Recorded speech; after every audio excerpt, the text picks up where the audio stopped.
Hey guys, Paul C. Tumey here.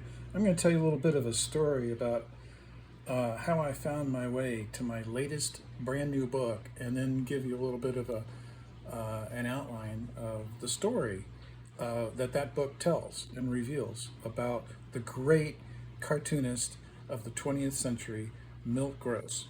It kind of all starts with this book right here, Society is Nix. Gleeful Anarchy at the Dawn of the American Comic Strip, 1895 to 1915. This is the original first edition, which is huge, and it's been re-released recently, republished by Fantagraphics in a smaller yet bigger edition, meaning the dimension is a bit smaller, but there are more pages. I even supplied some of the new comics in it. Anyway, I was honored to be invited to contribute an essay to this book. It's the first publication of my writing about comics, and it was a great honor.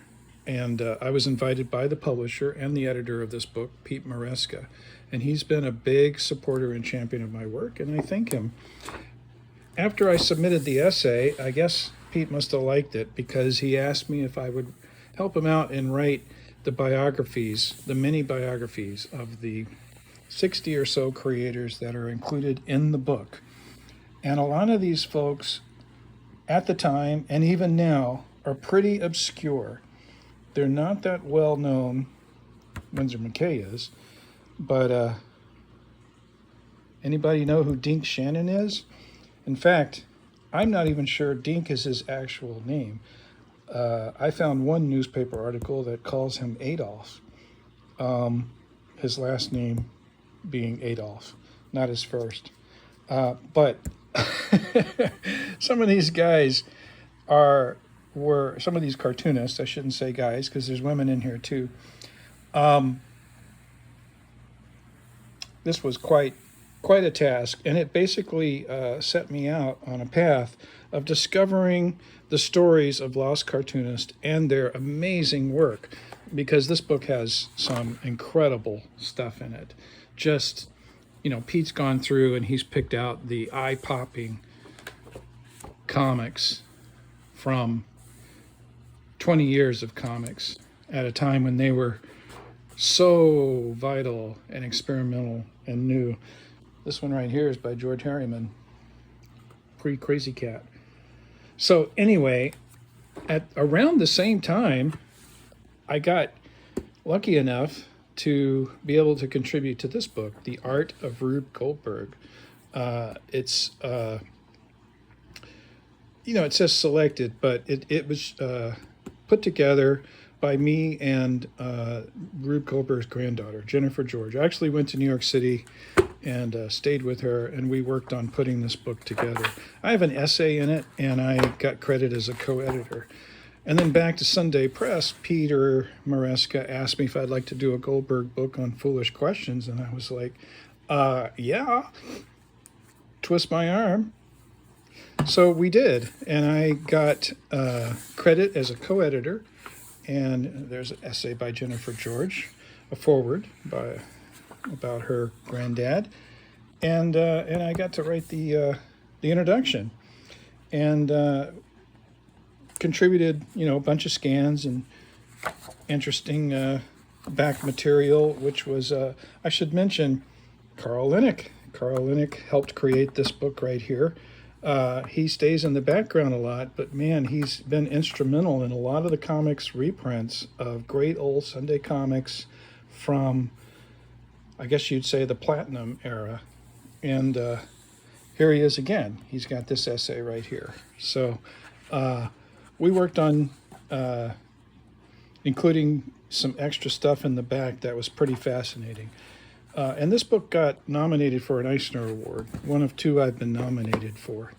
The other one was for the book that I actually authored. I finally got my name on the cover of a book, and it's a study of the cartoonist who made the funnies funny. And this covers about 1880 to about 1950.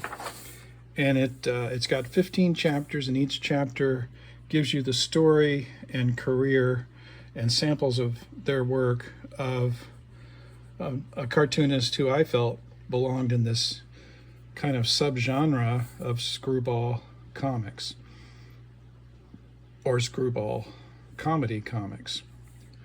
And chapter 10 is Milt Gross. So here I was able to research and write the story of Milt Gross, which has some details that aren't available anywhere else, and lots of rare art and photos and cool comics. And I was just thrilled and honored to be able to write about this, and I just fell in love with his work even more. This is one of the great comics in the whole book, one of the best ones. Papa Fedelbaum, from his Gross Exaggerations column, the Fedelbaum family. This is back in the days when you had to buy a block of ice and put it in a cabinet to keep some food cold. And so he's gotten a fresh delivery of the ice. He's trying to get it in the cabinet, but of course Baby has playfully closed the door, and he loses his footing and falls and breaks the ice. And look what he does. He ties it back together. And now he thinks he's putting it back into the fridge, but he's shoving it out the window. And it falls, and Beans, this burly guy down below who's coming up for revenge, but look, Papa's got a solution. He's going to sneak out in disguise. But his well-meaning son, who always queers the deal and creates the problem, he's like, "Are you going to a masquerade ball, Baba? So that's you." So Papa's got a black eye now, and it usually ends with, "Morris, not in the head." Well, imagine my surprise when I was perusing the pages of Judge magazine in the 1920s, and I came across this comic by Milt Gross from about 5 years earlier. It's the same thing. We got the ice box, the tripping, the falling, tying the ice back together. Look at this pose carefully right here. And now look at this pose right here. It's the same thing. But what Milt has done is taken this gag, which is brilliant and wonderful, this comic, this pantomime comic, because notice there's no words except for this little bit right here, and you really don't even need that. And he has put it into the setting of his continuing characters comic and expanded it and changed it around a little bit. But he's also kept a lot of the good stuff, the funny poses and the brilliant idea of tying the ice together. So it was like, that's really fascinating. He's recycling an idea, but he's also refining it and expanding it. And this is the Milt Gross we know. This, I'm not sure if you glanced at this, you would say, hey, that's by Milt Gross, unless you really had a sharp eye for Gross, because the artwork is tighter, and we're not used to seeing, Milt Gross comics without some funny dialogue, especially in the Yiddish English invented dialect, the phonetic dialect that Gross uses, that is so beloved, such as in his books, like Don't Ask and Die Night in Front from Christmas. So this is different, and yet it's also kind of like the roots of the mature, famous Milt Gross. So I thought this was pretty fascinating, and as I began to flip through more issues of Judge, I found more examples of Milt Gross creating early comics, early versions, I should say, of his more famous funny comics. And so I thought it would be great to kick off my series, The Art of Milt Gross, with a study of this. So this book looks at Milt Gross, the work that he did for Judge from the years 1923 to 1924. And lest you wonder whether or not Milt Gross deserves a book, much less a series, I've got some quotes in the front to help convince you by other well-known cartoonists and experts, such as Ivan Brunetti.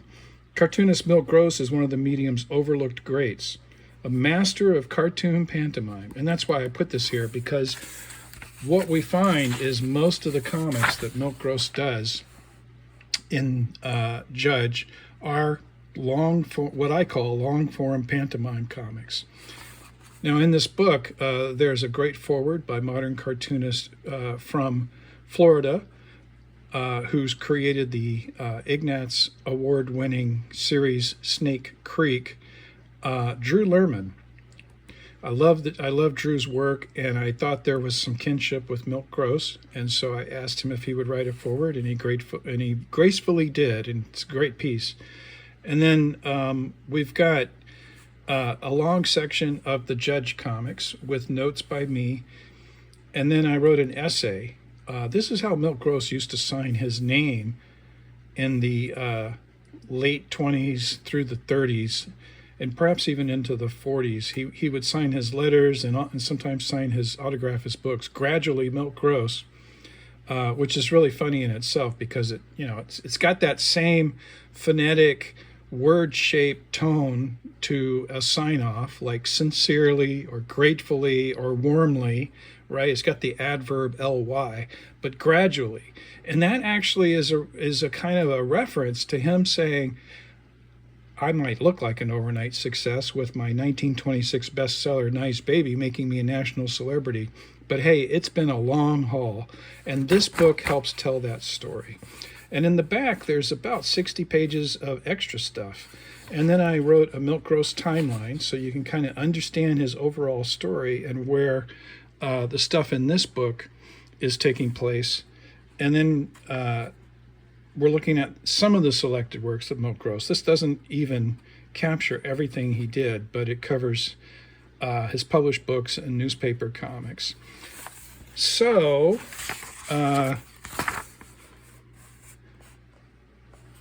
let's take a look and find the ice page. There it is. Now, one thing you'll notice, this is the original scan. So almost all of the comics, except for I think 3 that I couldn't find in paper format, are generated from paper scans, which I then put into a photo editing and image editing program and cleaned them up and adjusted contrast and things like that, and then put them in the book. So one thing you'll notice here is that there's more space between the tiers, and that's to make it fit better on the page. It feels a bit crowded. It felt a bit crowded to me here, but we've preserved the shape of the tiers. Now, I'm also giving you the original,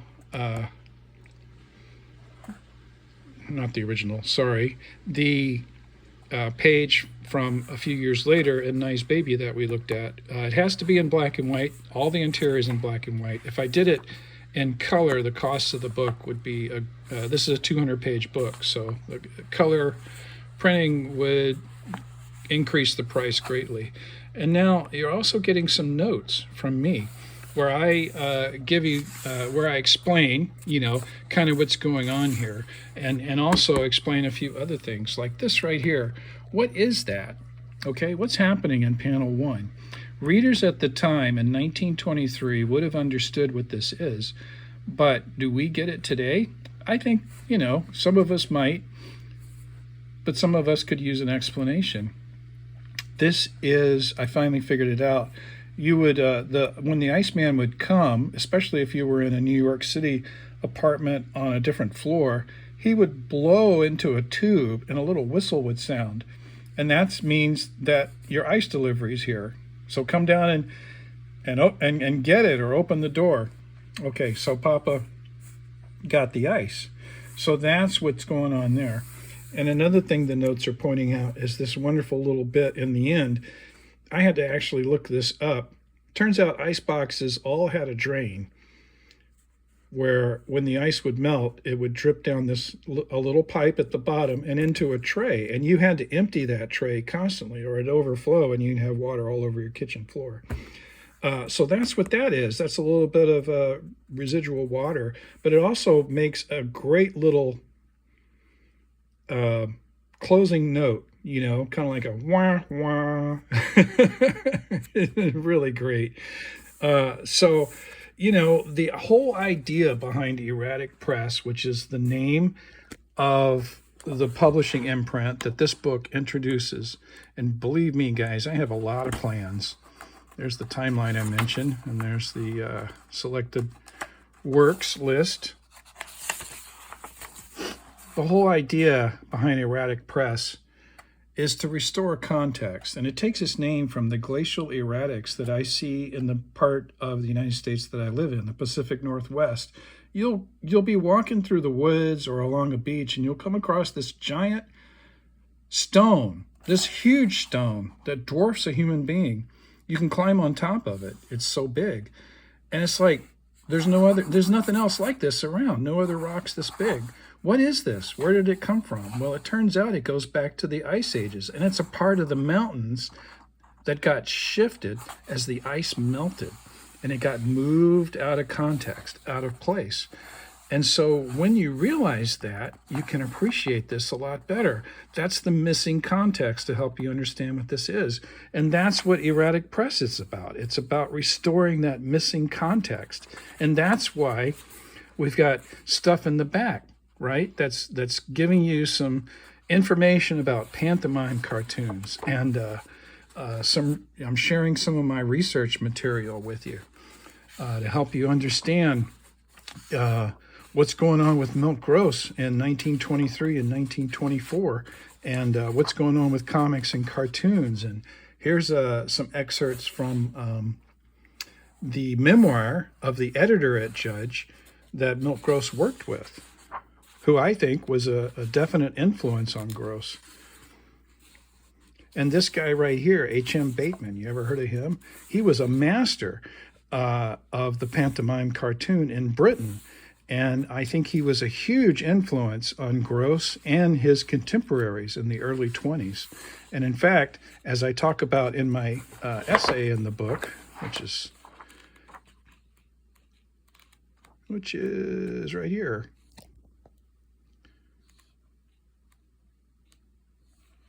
Gradually Milt Gross, I talk about H.M. Bateman and how he came to the United States in I think it was April or May of 1923, which coincidentally is when Milt Gross started doing pantomime cartoons, and others did for Judge as well. And in fact, Judge's competitor, Life magazine, actually hired H.M. Bateman when he came to the United States and got him to do some original cartoons from them, some of which I share with you in here, which have never been reprinted before. So anyway, that's the book. And that's a little bit about the story of Milt Gross in 1923 and 1924. He worked so hard, guys, and he really grew as he did these comics. They become increasingly more sophisticated, and he's really disciplining himself as a cartoonist and learning how to tell a story through physical movement and carefully thought out poses that convey not just the motion and the movement of the scene, but also emotions and character design. And I think this also stems from his work as an animator.